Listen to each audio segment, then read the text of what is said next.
ഷിത ജഗത്ത് ചേരുന്നുണ്ട്. ഷിത, 84 എന്നുള്ള സംഖ്യയിലേക്കൊക്കെ മരണസംഖ്യ ഉയർന്നുകൊണ്ടിരിക്കുന്നു. ആശുപത്രികളിൽ നിന്നുള്ള വിവരം ലഭിച്ചിട്ടില്ല, അതിനപ്പുറത്തേക്കാണ് കണക്കുകൾ ഇപ്പോഴും നിൽക്കുന്നത്. ഇത്ര വലിയൊരു ദുരന്തം ഇപ്പം നമ്മളൊന്നും കണ്ടിട്ടേ ഉണ്ടാവില്ല എന്ന് തോന്നുന്നു, ഇങ്ങനെ ഒരു ദുരന്തം അല്ലേ? സമീപകാലത്തെ ഒരു വലിയ ദുരന്തമെന്ന് തന്നെ നമുക്ക് പറയാം. പെട്ടിമുടിയായിരുന്നു ഇതിന് ഇതേ സമാനമായ രീതിയിലുള്ള ഒരു ദുരന്തം നമ്മുടെ മുന്നിൽ ഉണ്ടായിരുന്നത്.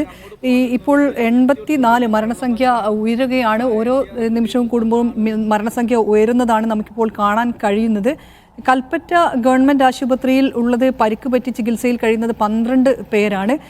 സ്വകാര്യ ആശുപത്രി വിംസിലുള്ളത് 80 പേരാണ്. അതിൽ 9 പേരുടെ നില ഗുരുതരമായി തുടരുകയാണ്. മേപ്പാടി കമ്മ്യൂണിറ്റി ഹെൽത്ത് സെൻ്ററിൽ 27 പേരും, വൈത്തിരി താലൂക്ക് ഹോസ്പിറ്റലിൽ ഒരു മൃതദേഹമുണ്ട്. ഒപ്പം ബത്തേരിയിലെ താലൂക്ക് ആശുപത്രിയിൽ ഒരു മൃതദേഹമുണ്ട്. അങ്ങനെ 60 മൃതദേഹങ്ങളാണ് ഇപ്പോൾ വയനാട്ടിലെ വിവിധ ആശുപത്രികളിലായിട്ടുള്ളത്. 16 മൃതദേഹങ്ങൾ ഈ നിലമ്പൂരിൽ നിന്നും ചാലിയാറിൽ നിന്നും ഒഴുകി എത്തിയ നിലയിൽ കണ്ടെത്തുകയും ചെയ്തു. 8 ശരീരഭാഗങ്ങൾ കൂടിയാണ് കണ്ടെത്തിയിരിക്കുന്നത്. എന്തായാലും വലിയ രീതിയിലുള്ള ധന്യ സൂചിപ്പിച്ച പോലെ തന്നെ വലിയ ഒരു ദുരന്തമാണ് നമുക്ക് മുന്നിൽ ഇപ്പോൾ കണ്ടുകൊണ്ടിരിക്കുന്നത്. അതിൽ തന്നെ ഇപ്പോഴും ഇനിയും നമുക്ക് ഒരുപാട് ആളുകളെ കണ്ടെത്താനുണ്ട്, ആളുകളെ കാണാതായിട്ടുണ്ട് എന്നുള്ള വിവരങ്ങൾ പറയുന്നുണ്ട്. ബന്ധുക്കൾ പലരും, ദൂരെയുള്ള ബന്ധുക്കൾ പലരും ഈ മുണ്ടക്കയിലുള്ള ആളുകളെ കാണാതായിട്ടുണ്ട്, അല്ലെങ്കിൽ അവരെക്കുറിച്ചൊരു വിവരവും ലഭിക്കുന്നില്ല എന്നുള്ള വിവരങ്ങൾ കൂടി പങ്കുവെക്കുന്നുണ്ട്. ഇപ്പോൾ NDRFിൻ്റെ സംഘം അവിടേക്ക് എത്തിയിട്ടുണ്ട് എന്നുള്ളതാണ് അല്പസമയം മുമ്പ് തഹസിൽദാർ വിളിച്ചപ്പോൾ പറഞ്ഞത്. അതിൽ നിന്നും അവർക്ക് കുറച്ച് പേരെ അവിടെ നിന്നും എത്തിക്കാൻ പറ്റിയിട്ടുണ്ട്. 6 പേരെ റോപ്പ് ഉപയോഗിച്ചാണ് എത്തിക്കുന്നത്. വലിയ റിസ്ക് എടുത്തുകൊണ്ട് വലിയ രീതിയിലുള്ള ഒരു ബുദ്ധിമുട്ടുകൾ സഹിച്ചുകൊണ്ടാണ് ആളുകളെ ഇങ്ങോട്ടേക്ക് എത്തിക്കുന്നത്. ആദ്യം പ്രായമുള്ള ആളുകൾ അങ്ങനെ നോക്കി പെട്ടെന്ന് തന്നെ എത്തിക്കേണ്ട ആളുകളെയെല്ലാം തന്നെ വേഗം എത്തിക്കുന്നുണ്ട്. നിലവിൽ സുരക്ഷിത സ്ഥാനത്തുള്ള ആളുകൾ അവിടെ തന്നെ തുടരുകയാണ്. കാരണം അവരെ എത്തിക്കാൻ വേണ്ടിയുള്ള എല്ലാ സജ്ജീകരണങ്ങളും ഒരുക്കിക്കൊണ്ടിരിക്കുന്നുണ്ട്. ആർമിയുടെ, സേനയുടെ വിവിധ വിഭാഗങ്ങളിലായുള്ള സേനാ വിഭാഗങ്ങൾ അവിടേക്ക് എത്തിയിട്ടുണ്ട്, പലരും എത്തിയിട്ടുണ്ട്. ഇനി കൂടുതൽ അംഗങ്ങളെ നിയോഗിക്കാനുള്ള തീരുമാനവും എടുക്കുകയും ചെയ്തിട്ടുണ്ട്. ഈ NDRFിൻ്റെ സംഘത്തിന് പുറമെ തന്നെ നേവിയുടെയും ഒപ്പം മറ്റ് വിഭാഗങ്ങളിലൂടെ സേനയുടെ മറ്റ് വിഭാഗങ്ങളിലെല്ലാം തന്നെയുള്ള വിദഗ്ധരായ ആളുകൾ, ഇതിൽ പരിചയമുള്ള അല്ലെങ്കിൽ ഇത്തരത്തിലുള്ള രക്ഷാപ്രവർത്തനത്തിൽ പരിചയമുള്ള ആളുകൾ ഉൾപ്പെടുത്തിക്കൊണ്ടുള്ള സംഘമാണ് അവിടേക്ക് എത്തിയിരിക്കുന്നത്. അവരുടെ നേതൃത്വത്തിലുള്ള ഒരു രക്ഷാപ്രവർത്തനമാണ് ഇപ്പോൾ നടക്കുകയും ചെയ്യുന്നത്. ചൂരൽമലയിൽ ആയിരുന്നു ആദ്യം രക്ഷാപ്രവർത്തനം രാവിലെ മുഴുവൻ നടന്നിരുന്നത് ചൂരൽമലയിലായിരുന്നു. കാരണം മുണ്ടക്കയിലേക്ക് എത്താൻ പോലും സാധിച്ചിരുന്നില്ല. ഇപ്പോഴും പൂർണ്ണ അർത്ഥത്തിൽ നമുക്ക് മുണ്ടക്കയിലേക്ക് എത്താൻ പറ്റി എന്ന് നമുക്ക് പറയാൻ പറ്റില്ല. കാരണം അവിടെ ഒരു ബദൽ പാലം നിർമ്മിക്കുകയും ആ പാലത്തിലൂടെ അവിടേക്ക് എത്തി അല്ലെങ്കിൽ കൂടുതൽ സംവിധാനങ്ങൾ എത്തിക്കേണ്ടതൊക്കെയുണ്ട്. അതിനൊക്കെയുള്ള ശ്രമങ്ങൾ ഇപ്പോൾ നടന്നുകൊണ്ടിരിക്കുകയാണ്.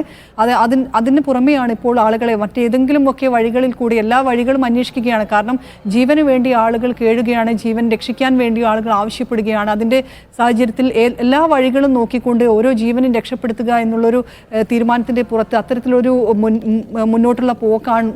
മുന്നോട്ട് പോയിക്കൊണ്ടിരിക്കുകയാണ് നമ്മളിപ്പോൾ ചെയ്യുന്നത്. അതിൻ്റെ ഈ രാവിലെ എത്തിയിരുന്നത് ആദ്യം എത്തിയിരുന്നത് NDRF സംഘമാണ്. അവരാണ് കൂടുതൽ പേരെ രക്ഷപ്പെടുത്തിയിരുന്നത്. അപ്പോൾ മാത്രമാണ് ഒരു ദുരന്തം, ഇത്രയും വലിയൊരു ദുരന്തമാണ് മുന്നിലുള്ളത് എന്ന് മനസ്സിലാകുന്നത്.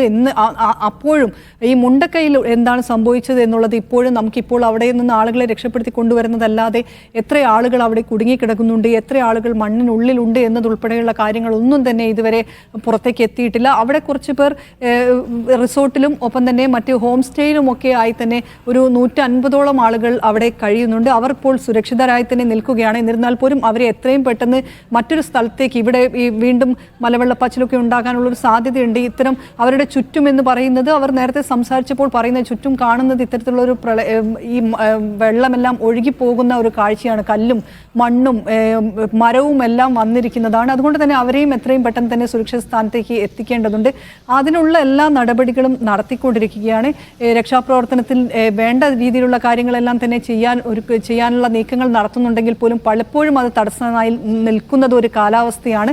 എയർലിഫ്റ്റിംഗ് വഴി മുണ്ടക്കയിൽ രാവിലെ തന്നെ ഇത്തരത്തിലുള്ള കാര്യങ്ങൾ ചെയ്യാൻ പറ്റും, കൂടുതൽ പേരെ രക്ഷപ്പെടുത്താൻ പറ്റുമെന്നാണ് കരുതിയിരുന്നത്. പക്ഷേ ഹെലികോപ്റ്റർ എത്തിയിരുന്നെങ്കിൽ, 2 ഹെലികോപ്റ്ററുകൾ അവിടെ സന്നദ്ധമായി എത്തിയിരുന്നെങ്കിൽ പോലും കാലാവസ്ഥ കാരണം അതിനൊന്നും സാധിച്ചിട്ടില്ല. അത് കോഴിക്കോടേക്ക് തിരികെ പോരുകയാണ് ഉണ്ടായത്. ഇപ്പോഴും മഴ തുടരുന്ന സാഹചര്യത്തിൽ, അല്ലെങ്കിൽ അങ്ങനെ ഒരു അന്തരീക്ഷം, മൂടിക്കെട്ടിയ ഒരു അന്തരീക്ഷത്തിൽ അത്തരത്തിലൊരു എയർലിഫ്റ്റിംഗ് സാധ്യമാണോ എന്നുള്ള കാര്യം കൂടി അന്വേഷിക്കുന്നുണ്ട്. ഒപ്പം തന്നെ പാങ്ങോട് നിന്നുള്ള കൂടുതൽ സേനാ വിഭാഗങ്ങൾ കൂടി ഇവിടേക്ക് എത്തുകയാണ്. അവർ 130 പേരടങ്ങുന്ന സംഘമാണ് എത്തുന്നത്. അവരെ കോഴിക്കോടേക്ക് എത്തിക്കുന്നത് ഹെലികോപ്റ്റർ മാർഗമാണ്. കോഴിക്കോട് ഹെലികോപ്റ്റർ മാർഗം എത്തുകയും അവിടെ നിന്ന് റോഡ് മാർഗം ഇവിടേക്ക് ഈ സ്ഥലത്തേക്ക് ഈ ചൂരൽമലയിലേക്ക് എത്തിക്കാനുമാണ് നിർദ്ദേശം നൽകിയിരിക്കുന്നത്. എല്ലാ രീതിയിലുള്ള ഈ ദുരന്തത്തെ നേരിടാൻ അല്ലെങ്കിൽ ഈ രക്ഷാപ്രവർത്തനം കൂടുതൽ ഊർജിതമാക്കാൻ വേണ്ടിയുള്ള എല്ലാ വിധത്തിലുള്ള ശ്രമങ്ങൾ നടത്തുന്നുണ്ട്. ഒപ്പം തന്നെ നമുക്ക് തമിഴ്നാടിന്റെ ഭാഗത്തുനിന്ന് തമിഴ്നാട് വലിയ സഹായങ്ങളൊക്കെ വാഗ്ദാനം ചെയ്യുന്നുണ്ട്. അവരുടെ മെഡിക്കൽ സംഘത്തെ തമിഴ്നാട് ഇങ്ങോട്ട് അയക്കാമെന്നുള്ള ഒരു